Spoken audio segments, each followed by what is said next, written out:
नमस्ते। एनवायरनमेंट शब्द तो हम सब सुनते रहते हैं, है ना?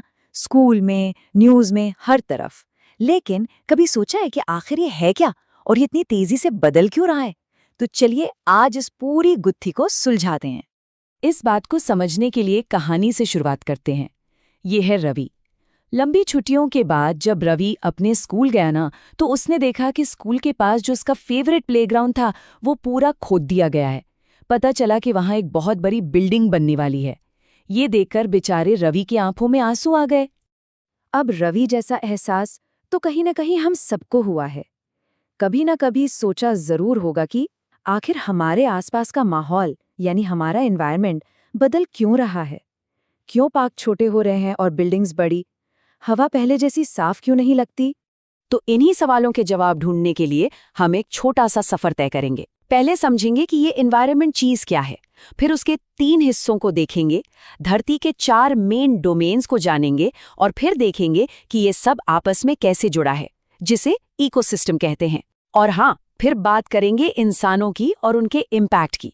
और सबसे जरूरी, अब आगे क्या करना है। तो चलिए शुरू करते हैं सबसे बुनियादी सवाल से। आखिर हो क्या रहा है? इसको ठीक से समझने के लिए सबसे पहले हमें एनवायरनमेंट शब्द का मतलब जानना होगा। बिल्कुल सिंपल भाषा में कहें तो एनवायरनमेंट का मतलब है वो सब कुछ जो आप अपने आसपास देखते हैं। स्कूल, बिल्डिंग, टेबल, कुर्सी, खुला मैदान, सड़क, दोस्त, कूड़ा, सब कुछ इसका हिस्सा है। ये हमारा बेसिक लाइफ सपोर्ट सिस्टम है। ये हमें सांस लेने के लिए हवा, पीने के लिए पानी और खाने के लिए भोजन देता है। अच्छा, अब एनवायरनमेंट इतना बड़ा लफ्ज है, इसको समझने का सबसे अच्छा तरीका है इसे तोड़कर देखना। तो आइए इसे 3 मेन हिस्सों में बांटकर देखते हैं। देखिए, इसके मोटा मोटा 3 हिस्से हैं। पहला नेचुरल, मतलब प्राकृतिक, जिसमें जमीन, पानी, हवा, पेड़ पौधे जैसी चीजें आती हैं। दूसरा ह्यूमन मेड, यानी वो सब चीजें जो इंसान ने बनाई हैं, बिल्डिंग्स, पार्क, सड़कें, पुल। और तीसरा कंपोनेंट वो है हम खुद, यानी ह्यूमंस। अब ये जो नेचुरल एनवायरनमेंट है ना, इसमें भी 2 टीम है, समझ लीजिए।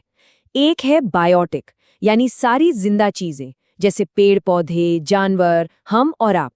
और दूसरी टीम है एबायोटिक, यानी सारी बेजान चीजें जैसे जमीन, पानी, पहाड़। और जब ये दोनों मिलते हैं तब बनती है हमारी प्रकृति। चलिए अब इस नेचुरल एनवायरनमेंट की थोड़ी और गहराई में चलते हैं। हमारी धरती बेसिकली 4 बड़े डोमेन्स से बनी है। आप इन्हें हमारी दुनिया के बिल्डिंग ब्लॉक्स भी कह सकते हैं। ये 4 डोमेन्स हैं: लिथोस्फीयर, हाइड्रोस्फीयर, एटमॉस्फेयर और बायोस्फीयर। और सबसे मजेदार बात पता है क्या है? ये अलग अलग नहीं है। ये सब आपस में इतने गहरे जुड़े हुए हैं कि एक के बिना दूसरे का काम ही नहीं चल सकता। तो आसान शब्दों में, लिथोस्फीयर है जमीन, धरती की ठोस ऊपरी सतह जिस पर हम रहते हैं। हाइड्रोस्फीयर है पानी, समुद्र, नदियां, झीलें, सब कुछ। एटमॉस्फेयर है हवा, वो हवा का कंबल जिसने धरती को लपेट रखा है। और बायोस्फीयर, ये वो जादुई जगह है जहां जमीन, पानी और हवा एक साथ मिलते हैं और जिंदगी यानी लाइफ पॉसिबल हो पाती है। ठीक है, तो जमीन, पानी, हवा और जीवन, ये सब अलग अलग समझ लिया। लेकिन असली सवाल तो अब आता है कि ये सब मिलकर एक साथ काम कैसे करते हैं? और यहीं पर एंट्री होती है इकोसिस्टम की। सोचिए, एक इकोसिस्टम एक परफेक्टली बैलेंस्ड टीम जैसा है।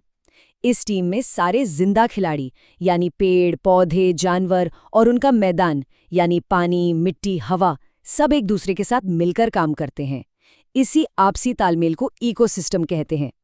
इसका सबसे प्यारा एग्जाम्पल पता है क्या? एक छोटा सा तालाब। देखने में तो सिर्फ पानी का गड्ढा है, लेकिन वो अपने आप में एक पूरा इकोसिस्टम है। उसमें पानी है, छोटे पौधे हैं, मछलियां हैं, कीड़े हैं और सब एक दूसरे पर डिपेंड करके एक बैलेंस में जी रहे हैं। अच्छा, अब सारी कहानी को जोड़ते हैं और वापस आते हैं अपने शुरुआती सवाल पर। हमने एनवायरनमेंट समझा, उसके हिस्से समझे, इकोसिस्टम भी जान लिया। तो फिर रवि का प्लेग्राउंड कहाँ गया? जवाब है इंसान और उसका इम्पैक्ट। देखिए, इंसान का एनवायरनमेंट के साथ रिश्ता हमेशा से एक जैसा नहीं रहा। बहुत पहले आदि मानव नेचर के हिसाब से जीता था। फिर उसने खेती करना सीखा, जानवर पाले, जिंदगी थोड़ी आसान हुई।